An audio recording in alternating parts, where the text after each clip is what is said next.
महंगाई पहले से बहुत ज़्यादा बढ़ चुकी है और सरकार कुछ कर नहीं रही है। मैं भी खुद नौकरी करता था, पहले चप्पल बेचता था और काम भी करता था। अब छोड़ के ये बाबा बनना पड़ा है मेरे को, ऐसा सीन हुआ आगे। छोड़ के बाबा बनना पड़ा। बाबा बनने से क्या लगता है, वो क्या हो? क्योंकि मेरी घरवाली है, वो कहती है कमाई होती है नहीं, क्या करी वो अपने मेरे को छोड़ के घर पे चलेगी। मेरे को मजबूरी में संन्यास लेना पड़ा और सत्य की खोज में निकला हुआ हूँ। जहाँ देखता हूँ पाखंडी देखता हूँ मिलते हैं। हरिद्वार से नीलकंठ से सीधा आ रहा हूँ, वहाँ देखा सब बाबा पाखंडी बैठे हुए हैं। कोई चिलम पी रहा है, कोई दारू पी के टहल रहा है। परमात्मा को किसी से लगाव नहीं है और सब यही है, ऐसी चिंता में डूबे रहते, पता नहीं क्या है क्या। किस चीज से लगाव? अब मैं वहाँ पे आया था मुरादनगर में, एक बेचारा मंदिर के बाहर पड़ा हुआ था, ठंड से कांप रहा था वो बिल्कुल। वो उसके हाथ पैर मुड़े हुए थे, ठंड से कांप रहा था।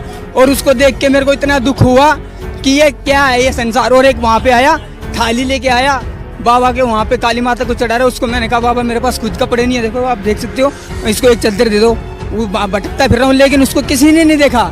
सब बस पूजा कर रहे हैं भगवान की, हो गया कल्याणी, हाथ चढ़ रहे हैं, फल वल सब कुछ सेवा हो रही है। सवारे मनुष्य का कोई नहीं है, मनुष्य का है ही नहीं।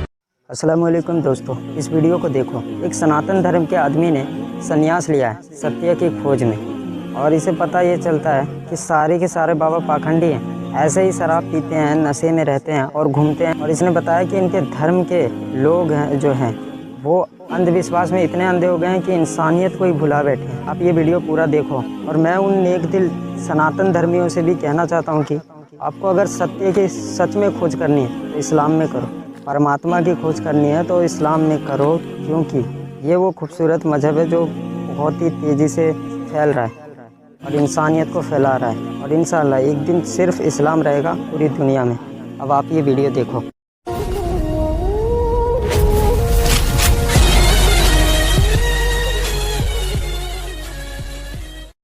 महंगाई पहले से बहुत ज़्यादा बढ़ चुकी है और सरकार कुछ कर नहीं रही है। मैं भी खुद नौकरी करता था, पहले चप्पल बेचता था और काम भी करता था। अब छोड़ के ये बाबा बनना पड़ा है मेरे को, ऐसा सीन हुआ आगे। छोड़ के बाबा बनना पड़ा। बाबा बनने से क्या लगता है, वो क्या हो? क्योंकि मेरी घरवाली है, वो कहती है कमाई होती है नहीं, क्या करी वो अपने मेरे को छोड़ के घर पे चलेगी। मेरे को मजबूरी में संन्यास लेना पड़ा और सत्य की खोज में निकला हुआ हूँ। जहाँ देखता हूँ पाखंडी देखता हूँ मिलते हैं। हरिद्वार से नीलकंठ से सीधा आ रहा हूँ, वहाँ देखा सब बाबा पाखंडी बैठे हुए हैं। कोई चिलम पी रहा है, कोई दारू पी के टहल रहा है। परमात्मा को किसी से लगाव नहीं है और सब यही है, ऐसी चिंता में डूबे रहते, पता नहीं क्या है क्या। किस चीज से लगाव? मेरे को तो सिर्फ परमात्मा आपको नहीं, सबको जो आप पाखंड सबको लगाव है, इस चीज से लगाव है। उनकी बस इच्छाएं पूरी हो जाए और बस अपना मतलब पूरा होना चाहिए, चाहे दूसरा भाड़ में जाए। अब मैं वहाँ पे आया था मुरादनगर में, एक बेचारा मंदिर के बाहर पड़ा हुआ था, ठंड से कांप रहा था वो बिल्कुल। वो उसके हाथ पैर मुड़े हुए थे, ठंड से कांप रहा था। और उसको देख के मेरे को इतना दुख हुआ कि ये क्या है ये संसार। और एक वहाँ पे आया, थाली लेके आया बाबा के, वहाँ पे काली माता को चढ़ा रहा है। उसको मैंने कहा बाबा मेरे पास खुद कपड़े नहीं है, देखो आप देख सकते हो, इसको एक चादर दे दो। वो भटकता फिर रहा हूँ, लेकिन उसको किसी ने नहीं देखा। सब बस पूजा कर रहे हैं भगवान की, हो गया कल्याणी, हाथ चढ़ रहे हैं, फल वल सब कुछ सेवा हो रही है। सवारे मनुष्य का कोई नहीं है, मनुष्य का है ही नहीं। मैं अभी यहाँ आया हूँ, मुझे एक बाबा मिले हैं, ठीक है, बाबा मिले। मैंने बोला कि मेरे गुरु की तलाश है और मुझे वो शिक्षा सीखनी है, सत्य की अष्टांग योग, जिसका नाम है शंकर जी ने पार्वती को सिखाया था, जो मोक्ष प्राप्ति होती है। तो उनके मैं चला गया, आश्रम में चला गया और वहाँ पे देखा कि दारू की बोतल रखी हुई है अंदर। मेरे तो हैरान हो गया, मेरे अंदर डर आ गया। मैं कहा ये तू कहाँ पे आ गया, मायावी नगरी में। अब वो बातें कर रहे हैं, तेरे को चेला बना लेंगे, तेरे को वहाँ आश्रम है वहाँ बिठा देंगे, 30 गाड़ियाँ हैं और वो है और मठ है, हमारे पास इतनी धन संपत्ति है, सब तू हो जाएगा। तू अगर जो बड़ा, अभी तेरी उम्र कम है तो बड़ा हो जाएगा तो पता नहीं क्या क्या तेरे नाम हो जाएगा। ऐसे ऐसे बाबा है जो किसी के पास तो कुछ भी नहीं है, खाने को दाना नहीं है, और बाबाओं के पास आप देख लो जाके 30 गाड़ियाँ, 40 गाड़ियाँ, सब कुछ चलता है।